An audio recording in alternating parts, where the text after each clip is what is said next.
വിവാദങ്ങൾക്കിടെ ആരോപണങ്ങൾക്കിടെ അതിശക്തമായി തന്നെ മുഖ്യമന്ത്രി പിണറായി വിജയനെ വലിച്ചുകീറി കഴിഞ്ഞ ദിവസം രാഹുൽ മാങ്കൂട്ടത്തിൽ രംഗത്ത് വന്നിരുന്നു. സോഷ്യൽ മീഡിയ അത് ഏറ്റെടുക്കുകയും ചെയ്തിരുന്നു.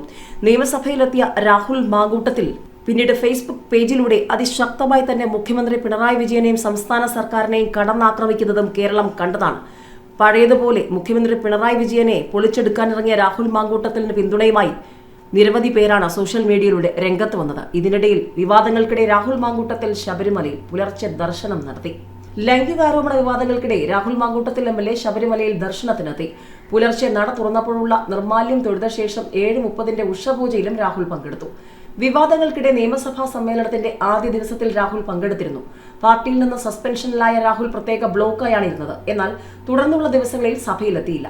രാഹുലിനെതിരെയുള്ള ആരോപണങ്ങളിൽ ക്രൈംബ്രാഞ്ച് അന്വേഷണം പുരോഗമിക്കുകയാണ്. ആരോപണങ്ങളെ തുടർന്ന് രാഹുൽ യൂത്ത് കോൺഗ്രസ് അധ്യക്ഷ പദവി രാജിവെച്ചിരുന്നു. പക്ഷേ കഴിഞ്ഞ ദിവസം മുഖ്യമന്ത്രി പിണറായി വിജയനെ അതിരൂക്ഷമായി തന്നെയാണ് രാഹുൽ വിമർശിച്ചത്.